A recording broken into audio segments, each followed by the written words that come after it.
आनंद गिरी और आप देख रहे हैं बुरा भला यूट्यूब चैनल। आज बुक शेल्फ में हम चर्चा करेंगे एक खास कलाकार की, जिसे शायद मैं कम पसंद करता हूं, लेकिन उसे चाहने वाले करोड़ों में हैं। जी हाँ, उनका नाम है मिथुन चक्रवर्ती और किताब का नाम है मिथुन चक्रवर्ती द दादा ऑफ बॉलीवुड, जिसका पोस्टर आपने अभी अभी आया वीडियो में देखा होगा। ये रूपा पब्लिकेशन से आई पुरानी किताब है और राम कमल मुखर्जी जो पत्रकार रहे, उन्होंने इस किताब को अंग्रेजी में लिखा है। और इस पर चर्चा करने के लिए हमारे पास दो फिल्म विशेषज्ञ मौजूद हैं, जो पहले भी बुरा भला चैनल का हिस्सा बन चुके हैं।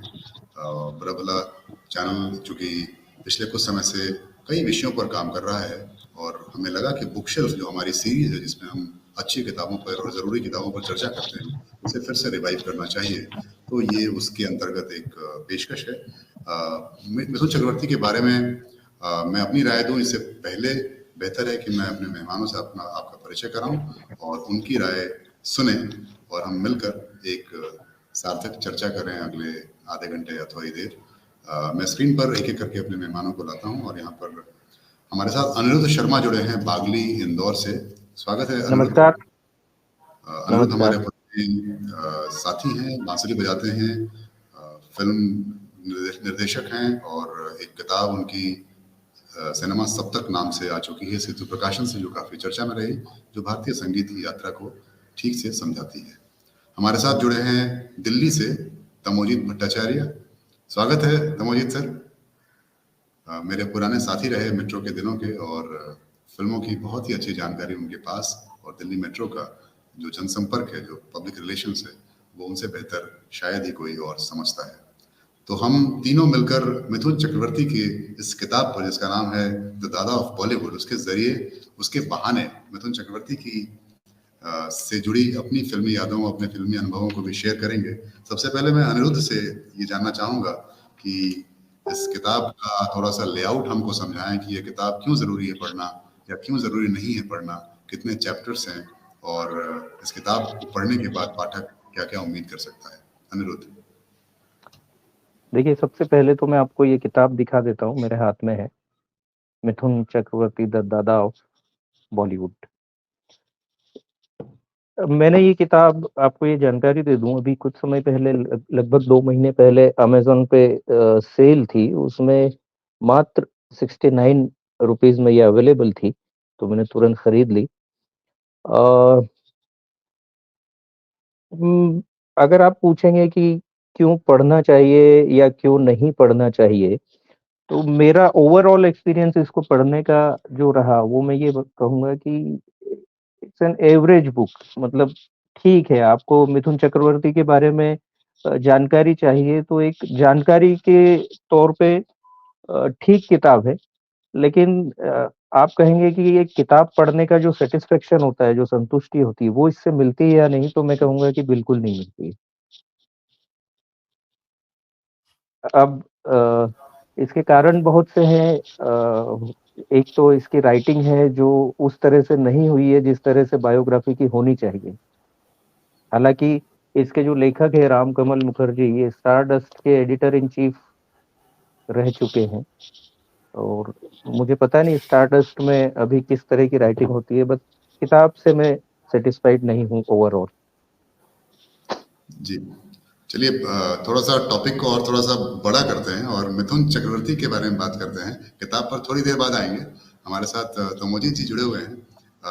तमोजीत दा, मुझे नहीं पता ये किताब आपके जहन में है कि नहीं, क्योंकि ये किताब 2021 में आई थी। हो सकता है कि आपने पढ़ी और फिलहाल आपके दिमाग से शायद मैं थोड़ा सा ब्रीफ कर दूं अपने दर्शकों को। इस किताब में कई चैप्टर्स हैं, जिसमें पहला चैप्टर जो है वो गौरांग चैटर्जी यानी कि मिथुन चक्रवर्ती के नक्सल दिनों का है।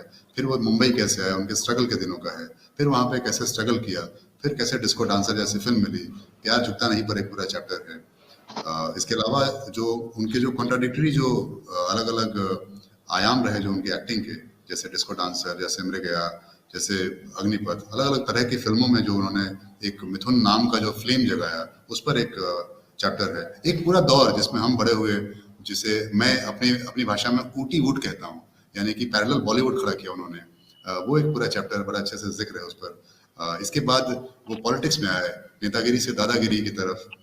तो इस तरह से एक पूरा जो कॉम्प्रिहेंसिव कवरेज है। अनिरुद्ध मानते हैं कि ये किताब बहुत अच्छी एक्सप्रेस कर पाती है, लेकिन मिथुन चक्रवर्ती के बारे में बात किए बिना बॉलीवुड की कल्पना करना भी अधूरा है कि नहीं?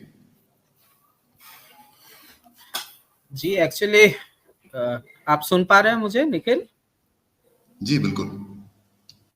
हाँ, जैसे अनिरुद्ध जी ने बताया, एक्चुअली आपने मुझे इस किताब के बारे में बताया तो फिर मैंने अपनी थोड़ी रिसर्च की और एक्चुअली ये किताब मेरे पास है और इसको मैंने एक कर्सरी रीड इसकी करी थी आज से 2-2.5 साल पहले और बहुत डिटेल्ड में नहीं पढ़ा था क्योंकि इंफॉर्मेटिव तो किताब है लेकिन इसमें वो फ्लेवर नहीं है जो एक ऑटोबायोग्राफी या बायोग्राफी में होता है। वो आपको बांध कर शायद वो किताब मुझे नहीं रख पाई, इसीलिए ये मेरे मेमोरी से भी निकल गई और लेकिन मेरे लाइब्रेरी में है।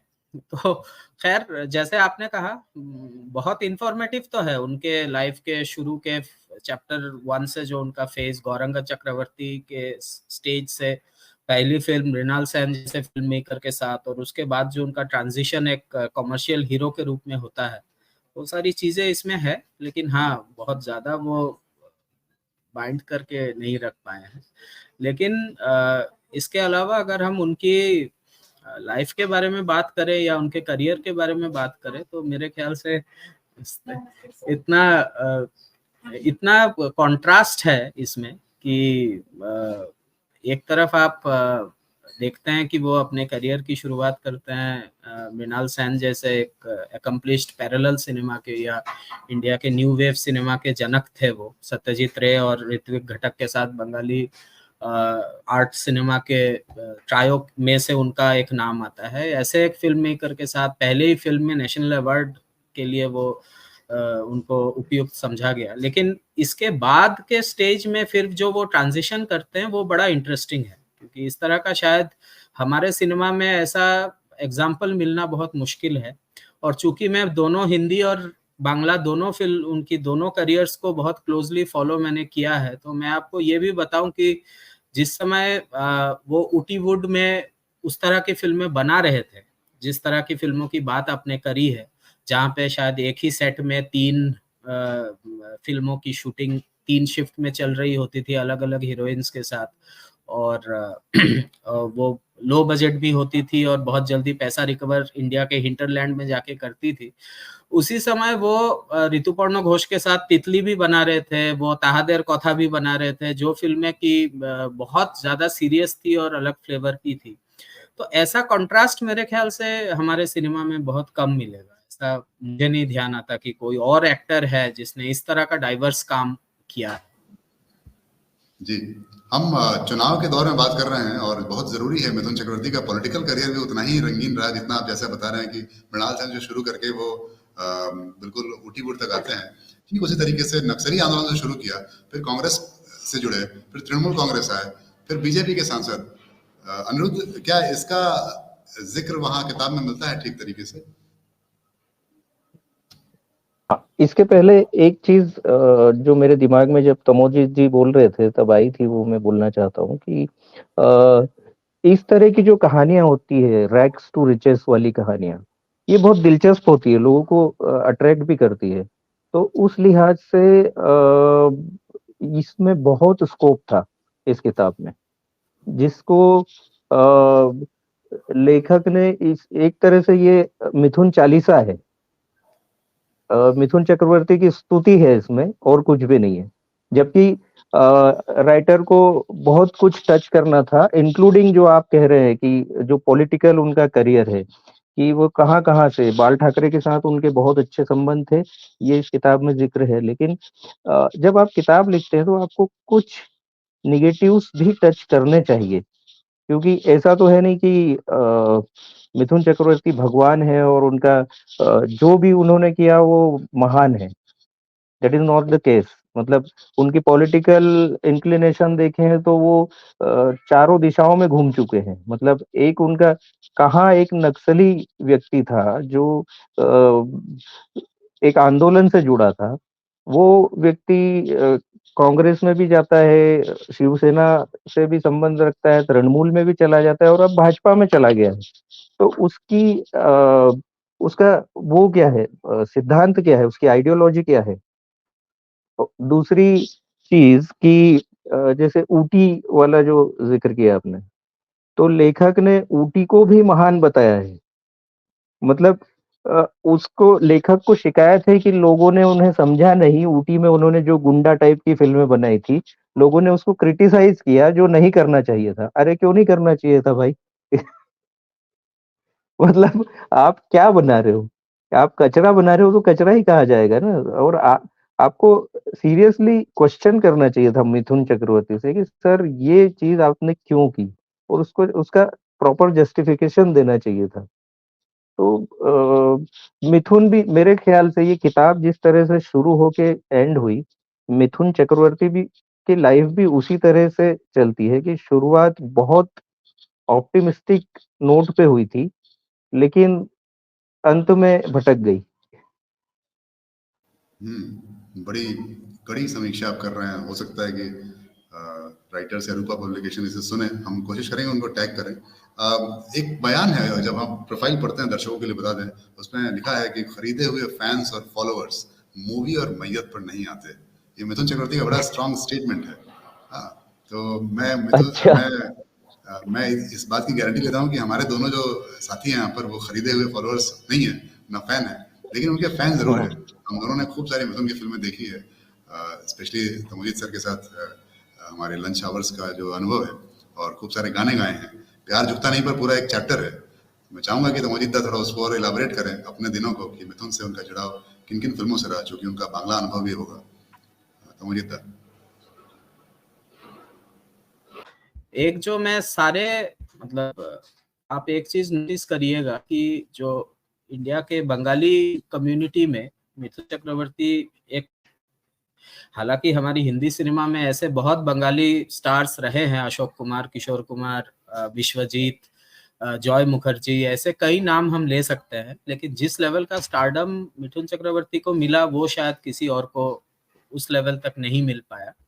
और इसलिए उनसे जो है पूरा बंगाल एक तरह से आइडेंटिफाई करता था कि this is how we have arrived on the national scene, कि अब हमें नेशनली हम लोग, क्योंकि हम जब छोटे थे तो बंगालियों का मजाक बड़ा उड़ाया जाता था कि हमें हिंदी बोलना नहीं आता और हमारा एक्सेंट एक सर्टेन तरह का होता है और वो सारी चीजें। उस इरा में एक डार्क स्किन्ड सुपरस्टार इमर्ज करता है जो कि वहां से है, तो इसीलिए वो एक अलग sense of attachment Mithun Chakraborty से शायद मेरी रही है और मेरे जैसे कईयों की भी रही है। और जहां तक उनके सिनेमा का सवाल है, आपने प्यार झुकता नहीं के बारे में कहा या डिस्को डांसर, हम तब बहुत छोटे थे, मेरी मेमोरीज बहुत लिमिटेड है, लेकिन वो एक इरा था जब he was one of the top actors और जब वो सबसे अच्छे लोगों के साथ काम कर रहे थे। लेकिन जब हम कॉलेज लाइफ में आए, मुझे बहुत डिस्टिंक्टली याद है कि फूल और अंगार एक फिल्म आई थी और जो मैंने देखी थी और मुझे इतनी बुरी लगी थी कि उसके बाद कई दिनों तक मैंने उनकी कोई फिल्म नहीं देखी। तो वो क्वालिटी के डिटेरियोरेशन के बारे में जो अनिरुद्ध जी ने कहा, उससे भी हम लोग बिल्कुल आइडेंटिफाई करते हैं, क्योंकि एक डिसअपॉइंटमेंट जनरली जो थोड़ा सा एजुकेटेड क्लास था उसमें तो जरूर था कि ये तो इस तरह की फिल्में बनाने आप थोड़े ही गए थे, आप इससे बहुत अच्छा कुछ कर सकते थे, जो आप you could have been the next big thing after Amitabh Bachchan, जो आप में पोटेंशियल था, आपकी पॉपुलैरिटी थी, लेकिन आपने बिल्कुल नज़दीक कुछ और पहुँच गए रास्ता थे। चुना और हाँ जी, आपने कुछ और रास्ता चुना और आप कहीं और पहुंच गए। तो ये एक फीलिंग हमारी हमारी जरूर रही है, लेकिन इसके बावजूद मैं कहूंगा कि एक सर्टेन लेवल ऑफ पॉपुलैरिटी जो मफस्सल शहरों में, चाहे वो बंगाल हो, चाहे नॉर्थ ईस्ट हो, चाहे वो हमारे दूसरे बिहार और यूपी के छोटे शहरों में हो, उसके साथ आप कंपेयर नहीं कर सकते। मैं बंगाल की बात करूं तो मैं बोल सकता हूं कि इतने ज्यादा वो पॉपुलर थे कि बहुत उम्र होने के बाद भी वो ऑलमोस्ट एक मेन स्ट्रीम हीरो बने रहे, क्योंकि जिस तरह तमिलनाडु में रजनीकांत का पॉपुलैरिटी है, मिथुन चक्रवर्ती को भी एज अ फादर या as as somebody who is not young या हु इज नॉट फाइटिंग, वो लोग मानने को तैयार नहीं थे। People still wanted to see him as an action hero. उनके आई थिंक 2007-8 में फिल्में आई थी बांग्ला में, फाटाकेस्टो एक सीरीज थी जिसके सीक्वल्स बने थे 2-3 और उसके डायलॉग्स बड़े फेमस हुए थे। तो उसमें he was looking old, jaded, 65 साल का आदमी था शायद, लेकिन फिर भी वो घुसे मार रहा था, डांस कर रहा था एंड ऑल दैट। लोगों में वो एक्सेप्टेबिलिटी थी और वो फिल्में इतनी ज्यादा सक्सेसफुल थी। तो वो पॉपुलैरिटी तो बंगाल में इट गोज बियॉन्ड क्वालिटी के, उस पे लोग नहीं असेस कर सकते। लेकिन क्या पर्सनल इसमें जैसे आपने मुझे पूछा तो जी, जी, क्या इसमें ये ऐड कर सकते हैं कि इस पॉलिटिकल अभी जो माहौल है उसमें भी मिथुन की पॉपुलैरिटी का कोई फायदा, इनकैशमेंट कोई पार्टी कर पाएगी? बिल्कुल कर पाएगी। एक सर्टेन लेवल पे फॉलोइंग तो उनकी है, लेकिन at the same time Bengal में क्या है ना कि बंगाल में बंगाली फिल्म इंडस्ट्री का जो भी हीरो है, डायरेक्टर है, कॉमेडियन है, हर कोई एमएलए या एमपी जरूर है। आप ऐसा किसी को आप कहीं भी चले जाओ, वो आपको with the exception of Prasenjit जो पॉलिटिक्स में नहीं गए हैं और सबसे बड़े स्टार हैं आज की डेट में बंगाली फिल्म इंडस्ट्री के, और कोई नहीं है जो इससे अछूता है। लगभग हर कोई है। अभी संदेश खाली की बात हो रही थी, इतना कंट्रोवर्सी हुआ। वहाँ की जो एमपी थी नुसरत जहां, वो भी हीरोइन है। उनको इस बार टिकट नहीं मिला क्योंकि उन्होंने कुछ गैर जिम्मेदाराना कमेंट्स किए थे।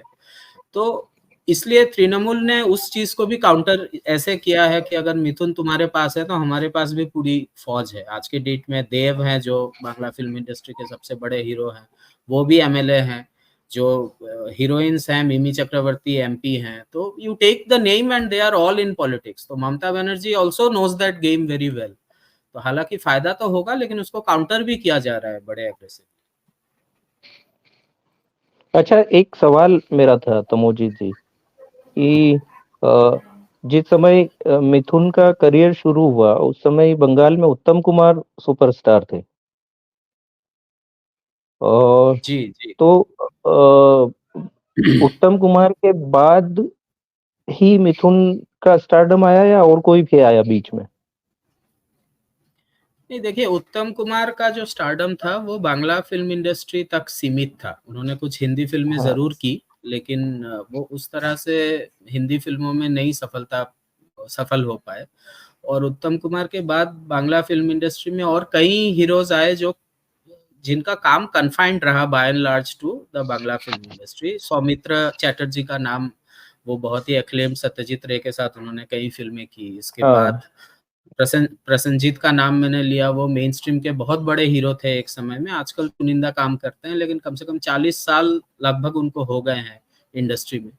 ऐसे और बहुत सारे नाम हैं। तो इनिशियल जो स्टेज था जिस समय उत्तम कुमार का डेथ हुआ, उस समय मिथुन चक्रवर्ती ने बहुत ज्यादा बंगाल में काम नहीं किया। वो मृगया के बाद उन्होंने हिंदी फिल्मों में कंसंट्रेट किया। उन्होंने 80s में जो है बाय एंड लार्ज वो हिंदी फिल्मों में रहे।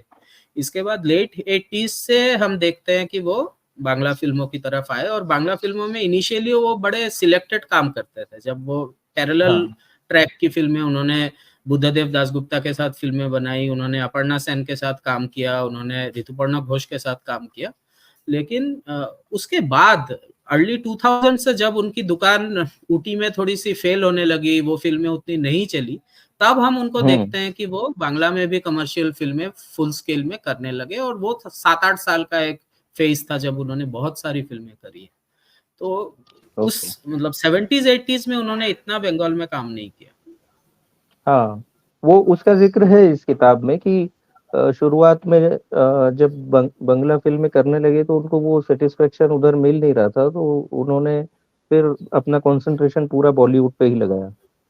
जी जी जी। तो अ, जी अनिरुद्ध, किताब में एक जो सेकंड चैप्टर है वो स्ट्रेंजर इन द सिटी, जब मुंबई में उनके हाँ, इनिशियल डेज हैं, थोड़ा उसके बारे में जानना चाहेंगे। अगर हमारे पास कोई कम जानकारी हो या ना हो तो आप थोड़ा सा उस चैप्टर का ब्रीफ अगर बता पाएं। देखिए, बंगाल में जब वो नक्सल आंदोलन से जुड़े थे तो एक घटना ऐसी हुई थी जिसके बाद पुलिस उनको ढूंढ रही थी। तो उनकी फैमिली ने उन्हें भेज दिया मुंबई, सबसे छुपा के। तो यहाँ आके उनके अंकल थे, जो रियल अंकल थे, वो मुंबई में ही रहते थे, तो उनके साथ रहने लगे। लेकिन उनके अंकल को जब पता चला कि ये नक्सल आंदोलन से जुड़ा हुआ है तो उन्होंने साफ अपने घर पे उनको रखने से मना कर दिया। तो उसके बाद वो स्ट्रगल की कहानी है वही कि रेलवे प्लेटफॉर्म पे सोते थे, या पार्क में सोते थे, फिर कहीं से एक पीजी किराए पे लिया, तो वही वही चीजें हैं। और ये बात भी सही है कि उस समय उनके रंग की वजह से उनको इतना अपमानित किया गया कि उनका कॉन्फिडेंस बिल्कुल जीरो हो गया था। उनको अपने आप पे कॉन्फिडेंस बचा ही नहीं था। अच्छा, मृगिया से भी पहले एक दो फिल्मों में छोटे छोटे रोल मिले थे उनको, जैसे अमिताभ बच्चन रेखा की फिल्म है दो अनजाने, उसमें रेखा के भाई का रोल किया था उन्होंने। वही पहली रिलीज फिल्म थी मिथुन की, अच्छा। कहा जाए तो। हाँ, और उस समय वो इतना परेशान हो गए थे कि जया बच्चन से उन्होंने रिक्वेस्ट की थी। जया बच्चन भी एफटीआई में उनके समय में ही पढ़ी हुई है कि मुझे अमिताभ बच्चन का मैनेजर बना दो। तो जी। उन्होंने कहा था कि नहीं, तुम अच्छे एक्टर हो, तुम कोशिश करते रहो। तो अजीत सर, मिथुन को जैसा हम जान रहे हैं कि शुरू में अच्छा डायरेक्टर मिला, लेकिन ओवरऑल अगर जर्नी देखें तो बुरा डायरेक्टर मिला, खुद ही फिल्म डायरेक्ट करने लगे, लेकिन बहुत अच्छे गाने मिले उनको म्यूजिक के तौर पर। अनिरुद्ध भी इस बात से एग्री करेंगे, मिथुन को बॉलीवुड के सबसे अच्छे गाने मिले उस दौर के, चाहे वो कितना भी झंडू दौर रहा हो। तो हम चाहेंगे कि अगर आप कुछ गुनगुना पाए या उसके उनके म्यूजिकल सफर पे थोड़ा सा और हमको एनरिच कर पाए। गुनगुनाना मुश्किल होगा, ऑफिस में बैठा हूँ, लेकिन हाँ, गाने एक्चुअली उनका बापी लहरी के साथ बहुत अच्छा एक दौर उनका रहा। ऑफ कोर्स हम जो हिंदी सिनेमा को एनालाइज करते हैं, 80s का दौर हमारे म्यूजिक के लिए बहुत ब्राइट नहीं था शायद, बहुत अच्छे, मतलब उससे पहले के जो डिकेड्स थे उनके मुकाबले 80s में म्यूजिक वीक हो गया था। लेकिन उस समय बापी लहरी का जो म्यूजिक था, जो western beats, disco and pop का कंसेप्ट आया था, उसमें ऑफ कोर्स हम डिस्को डांसर की बात करें, डिस्को डांसर के बाद ऐसी और कई फिल्में आई जिनमें कि इस तरह के सिमिलर गाने थे। प्यार झुकता नहीं, ऑफ कोर्स उसके बारे में हम जानते हैं। तो वो फिल्में बहुत फेमस थी और उनका म्यूजिक बहुत अच्छा था। विजय बेनेडिक्ट ने डिस्को डांसर में गाने गाए थे, उसके बाद शब्बीर कुमार, मोहम्मद अजीज के उनमें बहुत गाने उनके आए। तो वो फेज म्यूजिकली मैं नहीं मानता बहुत अच्छी थी, लेकिन हाँ, बहुत पॉपुलर गाने जरूर याद आ रहा है। And you know, I am a disco dancer, and जो गाने हम कई सारे जो लंच में कई सारे अक्सर कई सारे जो गुनगुनाया नए करते जी थे। कई सारे जो नए सिंगर्स थे, मोहम्मद अजीज, उनको भी हाँ मिथुन जी, के जरिए बिल्कुल। जी मौका मिला एक तरह से। अनिरुद्ध, नहीं, किताब में ये कुछ अच्छा भी है या सब बुरा बुरा ही है? अच्छा, जैसे कि मैंने बताया है कि एक वो जो मिथुन की लाइफ की जो पूरी जर्नी है, उसकी डिटेल जो जानकारी मिलती है वो अच्छी है। लेकिन वो होता है ना कि आपने किस तरह से उसको प्रेजेंट किया है, आप वो वीक है। कि जर्नी तो अच्छी ही है, जैसा मैंने कहा, रैग्स टू रिचेस, नक्सलवादी एक यंग मैन है जो मुंबई में गया अकेला, फिर उसने स्ट्रगल करके, जबकि उस समय के नॉर्म्स के हिसाब से वो कहीं भी फिट नहीं बैठता था मेन स्ट्रीम हीरो के लिए। रंग काला था और दिखने में बिल्कुल अजीब लगता था। तो इनफैक्ट वो किताब में तो साफ साफ लिखा नहीं है, लेकिन एक घटना है कि जितेंद्र ने एक बार कहा था, जब ये उनकी फिल्म के किसी सेट पे पहुंचे थे, कि ये आदमी अगर हीरो बन गया तो मैं एक्टिंग छोड़ दूंगा। ये जितेंद्र का स्टेटमेंट था। ये हीरो बनने आया है, ये अगर हीरो बन जाएगा तो मैं एक्टिंग छोड़ दूंगा। और ऐसे ही एक प्रोड्यूसर थे जबकि जिन्होंने जितेंद्र भी बहुत माशाल्लाह बहुत ही खराब डांसर थे। खराब डांसर, खराब एक्टर, सब जितेंद्र सब कुछ खराब ही थे। तो एक प्रोड्यूसर ने भी, इसमें उसका जिक्र है, उसका नाम नहीं लिखा है, प्रोड्यूसर ने भी उनको इंसल्ट करके भगाया था। और उन्होंने तो बंगाली आइडेंटिटी पे ही कमेंट कर दिया था, जिसपे मिथुन को बहुत बुरा लगा था कि बंगाली लोग डांस नहीं कर सकते, है ना। चलिए, एक ठीक ठाक किताब है। मैं चाहूंगा कि दर्शकों को फिर से आप बता दें कि किताब का दाम कितना है, कितने पेजेस की किताब है, और चूंकि आप बांसुरी बजाते हैं तो हम चाहेंगे कि इस कार्यक्रम का समापन उनकी बांसुरी की किसी अच्छी म्यूजिक की किसी धुन से किया जाए, अगर संभव हो तो, क्योंकि आप ऑफिस में नहीं हैं। मैं ऑफिस में ही हूँ। और एक्चुअली बांसुरी साथ में रखना भूल गया था, अच्छा, यहाँ कोई आते बात वक्त। किताब में कुल 13 चैप्टर्स हैं।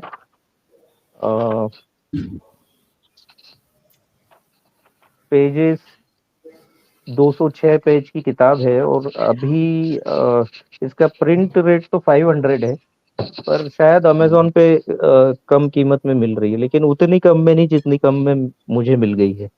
जितनी कम तो में हिंदी कवियों की किताबें मिल जाती हैं, है ना? उससे भी कम में मिली है। हिंदी कवियों की किताबें 150 रुपए में मिलती है, ये तो मुझे 70 में मिल गई है। चलिए, बढ़िया है। तो कोई कोई ओवरऑल मतलब इस जर्नी को जानने के लिए तो अच्छा ही है। और क्योंकि मैं भी बता दूं कि बचपन में मिथुन का फैन मैं भी रहा हूँ। अमिताभ बच्चन के बाद मुझे मिथुन ही अच्छा लगता था, और मिथुन की बहुत फिल्में, इवन रोटी की कीमत, गरीबों का दाता और गुरु, ये सारी फिल्में देखी है मैंने। और अब भी कभी कभी मिथुन की वजह से यूट्यूब पे लगा के बैठ जाता हूँ, हालांकि 15-20 मिनट में बंद करनी पड़ती है, पर कभी कभी मन करता है कि मिथुन की कोई पुरानी फिल्म देखी जाए। जाहिर है, मिथुन और गोविंदा दो ऐसे हीरो रहे जो मुझे भी हाँ, इसी तरह से पसंद रहे। तो मजीद सर, जाते जाते कोई क्लोजिंग रिमार्क्स अगर देना चाहें मिथुन के सफर पर या इस किताब पर? देखिए, 2 चीज़ें मैं कहूँगा कि एक तो है कि मिथुन ने बहुत सारी स्टीरियोटाइप्स को तोड़ा। जैसे एक लुक्स का था, एक हिंदी बोलने की क्षमता, एक नॉन हिंदी स्पीकिंग बेल्ट से आकर उस लेवल का सक्सेस पाना, और एक बिल्कुल ही अनकन्वेंशनल फेस के साथ इस तरह का सक्सेस पाना। उन्होंने मेहनत बहुत की। डांस का जो था, उन्होंने एल्विस प्रेस्ली को बहुत लंबे टाइम तक कॉपी किया। उस ज़माने में आज जैसी तैयारी होती नहीं थी कि कोरियोग्राफर्स मिले और डांसिंग स्कूल्स हो। तो उस समय ये सोचना भी कि मैं एक ऐसा हीरो बन सकता हूँ जो डांस के बेसिस पे मैं सक्सेस पा सकता हूँ, वो भी अपने आप में बहुत बड़ी बात थी। हम उनके ऊटी के मूव को भी क्रिटिसाइज करते हैं, और करना भी चाहिए। उनकी फिल्में बहुत स्टैंडर्ड वाइज बहुत बुरी उस समय थी, लेकिन ये भी आप समझिए कि वो एक ऐसा मूव था जो शायद पूरे हिंदी फिल्म इंडस्ट्री में किसी और हीरो ने ऐसी हिम्मत या ऐसी कोशिश नहीं की। तो इसको अगर आप इनोवेशन के पर्सपेक्टिव से देखेंगे कि मैं अपना एक होटल खोल लूँ, अपना रिज़ॉर्ट खोल लूँ, वहीं बैठ के मैं एक साथ इतनी सारी फ़िल्में बनाऊँ कि मेरे रेवेन्यू का वो परसेंटेज इतना बढ़ जाए कि यू नो तो वो एक अपने आप में एक अलग ही बिज़नेस मॉडल था जो उसके बाद कभी रिपीट नहीं हुआ। तो वो भी उनके पॉइंट ऑफ व्यू से एक नई चीज़ है। और फाइनली मैं ये भी कहूँगा कि आप अगर उस रिक्शा वाले, उस लेबरर के पर्सपेक्टिव से सोचे जो पूरा दिन मेहनत करने के बाद शाम को एक फ़िल्म देखना चाहता था जिसमें कि उसे बस उसमें इतनी सोफिस्टिकेशन नहीं है कि वो इंटेलेक्चुअली किसी चीज़ को एनालाइज़ कर सके। तो वो फ्रंट रो में जो ऑडियंस है उसके लिए Mithun's form of band of cinema was just perfect, जहाँ वो ₹2 ₹3 की टिकट लेके बैठता था, बीड़ी पीते-पीते वो अपने दिन की थकान मिटाता था। तो वो स्ट्रेंथ मिथुन के सिनेमा में थी। आज की डेट में गरीब आदमी सिनेमा देखने जा नहीं सकता मल्टीप्लेक्स में, तो ज़माना बदल गया है। लेकिन ज़रूर मिथुन का वो ऑडियंस था, और आप उनको पूछिएगा वो आपको क्रिटिक तो नहीं दे पाएँगे, बट वो आपको ज़रूर बताएँगे कि कितनी मोहब्बत उनको थी मिथुन चक्रवर्ती से। नहीं, मिथुन मिथुन के नाम पे समाज में एक पूरा तबका है जिसको मिथुन ऑडियंस कहा जाता है। वो मतलब हमारे यहाँ, हमारे गांव में जो टॉकीज था, वो मिथुन की फिल्मों से ही पैसा कमाता था। बाकी फिल्में लगाता था, बीच बीच में एक दो मिथुन की लगा देता था, तो आसपास के गांव के लोग उसको देख जाते थे, तो उसका रिकवर हो जाता था। तो एक मिथुन ऑडियंस एक अलग ही तबका था। हालांकि अब वो भी नहीं बचा है। पर एक चीज, एक फिल्म का मैं सजेशन जरूर दूंगा। विवेकानंद करके फिल्म बनी थी जिसके लिए मिथुन चक्रवर्ती को दूसरा नेशनल अवार्ड मिला था, जिसमें उन्होंने रामकृष्ण परमहंस का रोल किया था। जी। मैंने जब वो फिल्म देखी थी, बहुत पहले देखी थी, करीब 20-25 साल पहले, तो मतलब यकीन नहीं हुआ कि मिथुन है ये। मतलब वो ऐसा लगता था कि ये रियल रामकृष्ण परमहंस हम देख रहे हैं। इस तरह उस कैरेक्टर को उन्होंने किया था। तो एक्टर वो बहुत जबरदस्त है। बस यही है कि एक्टिंग की बजाय उनका ध्यान रेवेन्यू पे ज्यादा रहा। जी। बड़ी अच्छी बातचीत रही। कम समय में हमने मिथुन के बड़े जर्नी को कोशिश किया समझने की, और एक जी। चलताऊ जो आजकल स्लोगन है वहां से उठाएं तो ऐसा समझें कि मिथुन है तो मुमकिन है ना?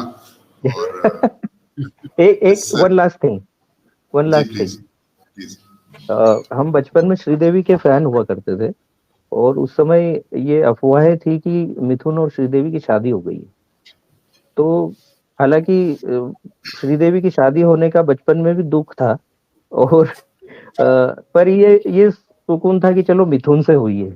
पर क्या इसका आज तक कुछ वो पुख्ता कोई जानकारी नहीं मिली थी कि ये खबर सही थी, लेकिन इस किताब ने कम से कम उस जानकारी को कंफर्म कर दिया कि हाँ, वाकई में छुप के दोनों ने शादी कर ली थी, मिथुन और श्रीदेवी ने।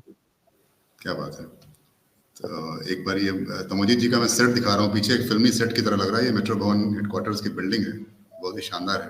मैं जानबूझ के पूरा स्क्रीन पे दिखा रहा हूँ इनको, ताकि वो लोग देख पाएं कि पीछे लगे कि एक भव्य सेट पे बैठे हैं वो। और मैं आपका शुक्रिया अदा करता हूँ तमोजीत सर। बहुत धन्यवाद, मजा आया बात करके।